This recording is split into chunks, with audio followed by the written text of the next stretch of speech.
ನಮಸ್ಕಾರ. ಬಸವ ಕಲ್ಯಾಣ ಜಯಂತಿಗೆ ವೀರೇಶ್ಕರ್ ಸಂಘ ಮಾಡುವ ನಮಸ್ಕಾರ. ನೀವು ನೋಡ್ತಾ ಇದ್ದೀರಾ KB ನ್ಯೂಸ್ ಬಸವ ಕಲ್ಯಾಣ. ಹಾಯ್ ಹಲೋ ನಮಸ್ಕಾರ. ಕಲ್ಯಾಣದ ಭರವಸೆ ಶಿವಾಜಿ ಸಿರಗಾಪುರ. ಕರ್ನಾಟಕ ರಾಜ್ಯದ ಗಡಿ ಜಿಲ್ಲೆ ಎಂದೆನಿಸಿಕೊಳ್ಳುವ ಬೀದರ್ ಜಿಲ್ಲೆಯ ರೈತರು ಸಂಕಷ್ಟದಲ್ಲಿದ್ದಾರೆ.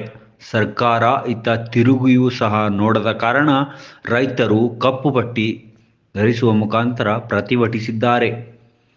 ತಮ್ಮ ಬೇಡಿಕೆಗಳನ್ನು ಸರ್ಕಾರ ಸರಿಯಾಗಿ ಗಮನಿಸಿ ಪರಿಹಾರ ಕೊಡುತ್ತಿಲ್ಲ ಎನ್ನುವ ಕಾರಣಕ್ಕಾಗಿ ಪ್ರತಿಭಟನೆ ನಡೆಸುವ ಮುಖಾಂತರ ಸರ್ಕಾರಕ್ಕೆ ಎಚ್ಚರಿಕೆ ಕೊಟ್ಟಿದ್ದಾರೆ. ಸಾಂಕೇತಿಕವಾಗಿ ಕಪ್ಪು ಪಟ್ಟಿ ಧರಿಸುವ ಮುಖಾಂತರ ಹೋರಾಟ ನಡೆಸಿದ್ದಾರೆ. ಈಗಲಾದರೂ ಸರ್ಕಾರ ಎಚ್ಚೆತ್ತುಕೊಂಡು ರೈತರ ಈ ಸಮಸ್ಯೆಗಳತ್ತ ಗಮನ ಹರಿಸುತ್ತಾ ಅನ್ನೋದನ್ನು ಕಾದು ನೋಡಬೇಕಾಗಿದೆ. ಇನ್ನೂ ಹೆಚ್ಚಿನ ವಿಡಿಯೋಗಳಿಗಾಗಿ ನಮ್ಮ ಚಾನಲ್ಗೆ ಸಬ್ಸ್ಕ್ರೈಬ್ ಆಗ್ರಿ. ಬಾಜುಗೆ ಒಂದು ಗಂಟೆ ಐತೆ, ಅದನ್ನು ಟನ್ ಅಂತ ಒತ್ತಿ ಬಿಡ್ರಿ. ಅವರಲ್ಲಿ ನಾವು ಒತ್ತಾಯಿಸ್ತೇವೆ. ಅದೇ ರೀತಿ ನಮ್ಮ ಬೀದರ್ನ ಉಸ್ತುವಾರಿ ಸಚಿವರಾದ ಶ್ರೀಮಾನ್ ಈಶ್ವರ್ ಖಂಡ್ರೆ ಅವರನ್ನು ಕೂಡ ನಾವು ಒತ್ತಾಯಿಸ್ತೇವೆ. ಬೇಗನೆ ನಮ್ಮ ಸಮಸ್ಯೆಗಳನ್ನು ಬಗೆಹರಿಸಬೇಕು. ಉನ್ನತ ಮಟ್ಟದ ಸದಸ್ಯರು ನಮ್ಮ ಸಮಸ್ಯೆ ಬಗೆಹರಿಸಬೇಕು, ನಮ್ಮ ಬೇಡಿಕೆ ಈಡೇರಿಸಬೇಕೆಂದು ನಾವು ಸರ್ಕಾರಕ್ಕೆ ಒತ್ತಾಯಿಸ್ತೇವೆ.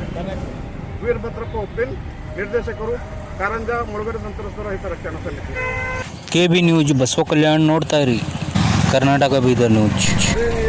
ಈಗ 1.5 ವರ್ಷ ಇತ್ತು.